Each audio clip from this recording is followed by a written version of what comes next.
Israel பாலஸ்தீனம் இடையேயான பகைங்கிறது 50 ஆண்டு காலமாக இருந்து கொண்டிருக்கிறது. ஆனா இப்போ திடீரென ஹமாஸ் படையினருடைய இவ்வளவு பெரிய தாக்குதலுக்கு என்ன காரணமா இருக்கும்னு நினைக்கிறீங்க? அவங்க ஒரு குறிப்பான காரணம்ங்கிறது தெளிவா சொல்லல. அவங்க சொல்றது அல் அக்ஸா மசூதி, அது கிழக்கு ஜெருசலத்தில் இருக்கு, அதை பாதுகாக்கிறதுக்கான எல்லா நடவடிக்கையும் நம்ம எடுப்போம் அப்படிங்கிறாங்க. அல் அக்ஸா மசூதி ஒரு இஸ்லாமியர்களுக்கு, ஒரு முஸ்லீம்களுக்கு ஒரு முக்கியமான ஒரு புனித இடம். ஆனா உங்களுக்கு தெரியும், ஜெருசலத்துல 3 முக்கிய மதங்களுக்கான புனித இடங்கள் இருக்கின்றன.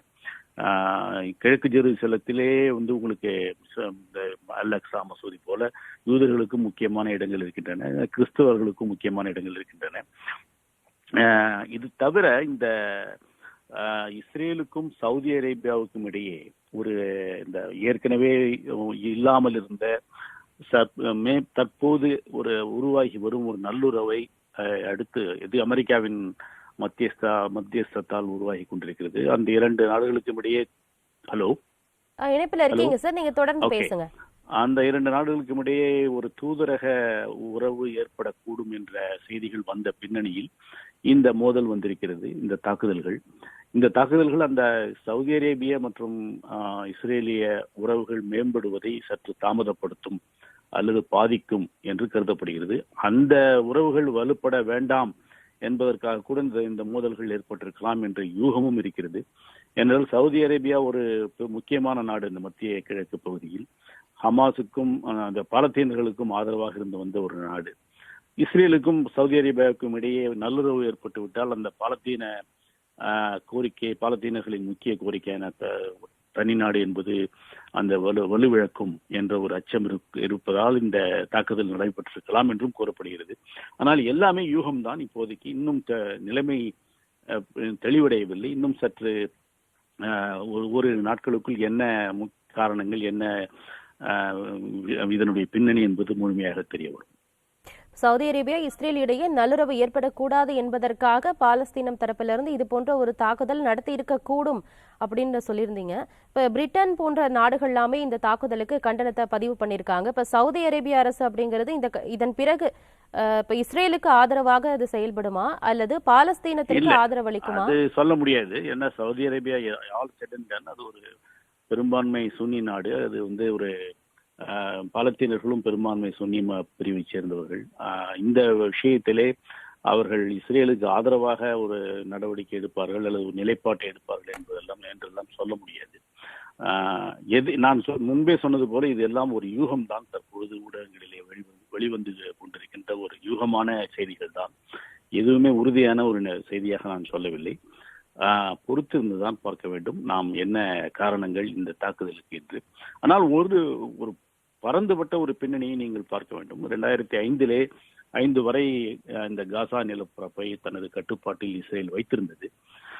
அந்த 2005க்கு பிறகு இஸ்ரேலிய ராணுவம் அந்த காசா நிலப்பரப்பில் விலகி கொண்டது. என்றாலும் காசா நிலப்பரப்புக்குள் யார் செல்வதாக இருந்தாலும் அதை இஸ்ரேலுடைய கட்டுப்பாட்டை மீறி செல்ல முடியாது. காசா என்பது நீங்கள் அந்த மேப்பை பார்த்தீர்கள் என்றால் தெரியும், அது ஒரு சிறிய நிலப்பரப்பு. இஸ்ரேலின் மேற்கு புறம் மத்திய தரைக்கடலை ஒட்டி இருக்கின்ற ஒரு சிறிய நிலப்பரப்பு. சுமார் ஒரு 365 சதுர கிலோமீட்டர் தான் அந்த நிலப்பரப்பு இருக்கிறது. அதில் 2 மில்லியன் மக்கள் பாலஸ்தீனர்கள் வசிக்கிறார்கள். எனவே அது உலகத்திலேயே 3வது மக்கள் தொகை அடர்த்தி மிகுந்த ஒரு பகுதியாக கருதப்படுகிறது. அந்த பகுதியிலிருந்து இஸ்ரேலுக்கு அடுத்து பாலஸ்தீனர்களின் மற்றொரு அமைப்பான மேற்கு கரை என்ற நிலப்பரப்பு இருக்கிறது. இந்த 2மே பாலஸ்தீன பகுதிகள். இந்த 2ம் சேர்ந்துதான் ஸ்டேட் ஆஃப் பாலஸ்தீன் என்று உலகத்தால் அங்கீகரிக்கப்படாத நாடாக இருக்கின்றது. இதிலே நீங்க காசா நிலப்பரப்பை பார்த்தீர்கள் என்றால் ஹமாஸ் என்ற இந்த ஒரு இஸ்லாமிய அமைப்பின் கட்டுப்பாட்டிலே இருக்கிறது. இதற்குள் நீங்கள் செல்ல வேண்டும் என்றால் இஸ்ரேலின் அனுமதி பெற வேண்டும். பொருளாதார ரீதியில் பெரிய கட்டுப்பாடுகள் இருக்கின்றன. கடல் வழியாகவும் அதை அணுக முடியாது. இஸ்ரேல் அதை கடல் வழியாகவும் கட்டுப்படுத்தியிருக்கிறது. ஏர் ஸ்பேஸ் என்று சொல்கின்ற அந்த வான் எல்லையையும் இஸ்ரேல் கட்டுப்படுத்தி வைக்கிறது. எனவே இந்த காசா மக்கள் ஒரு திறந்தவெளி சிறையில் இருப்பது போன்ற ஒரு உணர்வுடன் தான் அங்கே வசிக்கிறார்கள் என்று அவர்கள் தரப்பிலிருந்து சொல்லப்படுகிறது. இந்த மாதிரியான ஒரு நிலைமை தொடர்ந்து இருப்பதால் இந்த காசாவை ஆளுகின்ற ஹமாஸுக்கும் இஸ்ரேலுக்கும் இடையே தொடர்ந்து பதற்ற நிலைமை இருந்து கொண்டே இருக்கிறது. இதற்கு சுமூகமான அரசியல் தீர்வு தான் ஒரே வழி. ஜெருசலேம், டெல்லவீவ், காசா உள்ளிட்ட பகுதிகள் எல்லாமே மிகவும் பதற்றம் நிறைந்து காணப்படுகிறது. இணைப்பில் இது குறித்து விரிவாக பேசியமைக்கு நன்றி திரு Manivannan.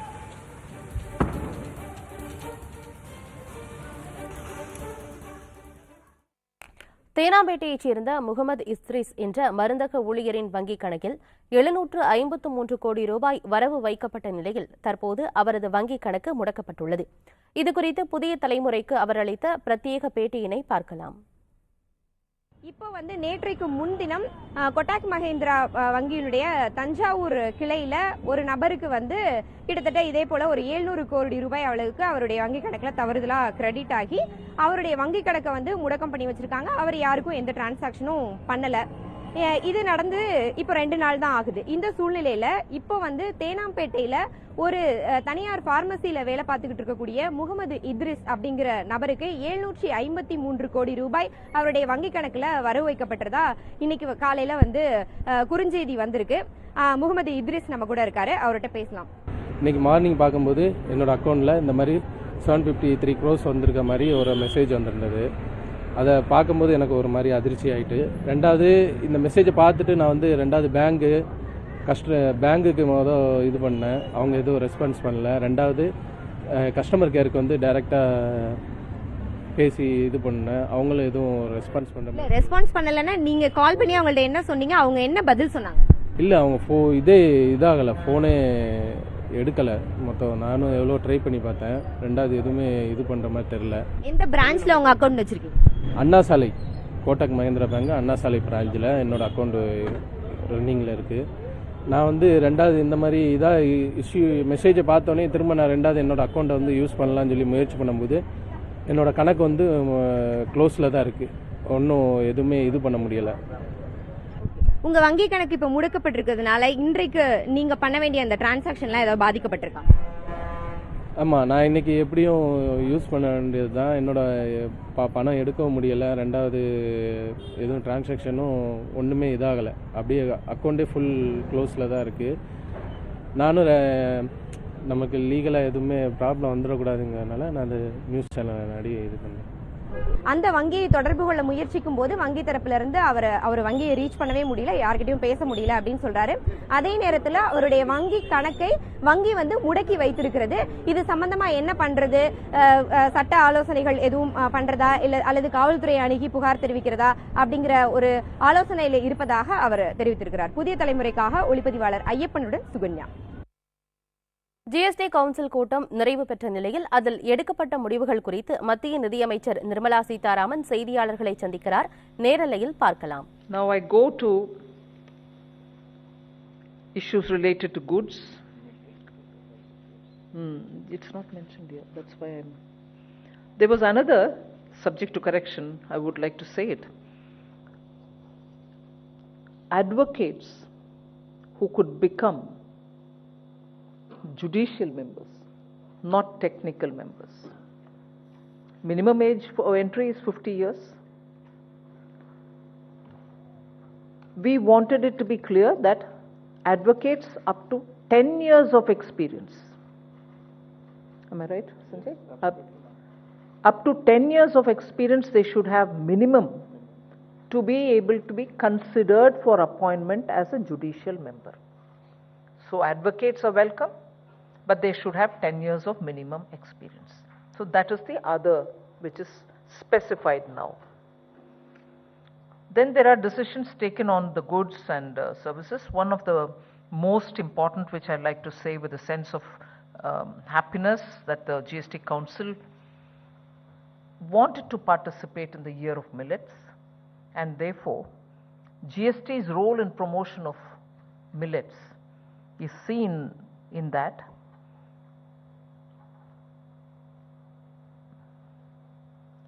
Food preparations of millet flour in powder form containing at least 70% millets by weight. And because I'm saying millets, I want to emphasize they fall under the category of HS 1901 and not any other. We are not talking about others. So in powder form, millets being blended with any other atta, for instance, where the millet's composition is 70%, we state that they will be having a 0% GST if sold in other than pre-packaged and labeled form, meaning when they are sold loose or when they are packed but with no pre-packaging in the sense of branding or name or nothing else. So 0% if they are sold loose and 5% only if sold pre-packaged and in a labeled form. That distinction between selling in loose and selling as a pre-packaged and labeled form has always been there. Now in the case of millet we are saying 0 if it is sold loose, when it is 70% of millet with any other atta. And when we say loose, it's packed into some kind of not so identifiable by name or brand, that kind of a thing. But if it is pre-packaged and labeled, it is charged at 5% only. The House, in fact the GST Council was unanimous and everyone joined in to say anything above 5% doesn't have an impact on the market or on the sentiment or on sending the message. So they were ready to say give it at 5%. So GST stands with the millet year this year. The other on which I think a very critical decision again after a long period of time. GST Council கூட்டம் நிறைவு பெற்ற நிலையில் அதில் எடுக்கப்பட்ட முடிவுகள் குறித்து மத்திய நிதியமைச்சர் நிர்மலா சீதாராமன் பேசியிருக்கிறார். பின்னர் விரிவாக பார்க்கலாம்.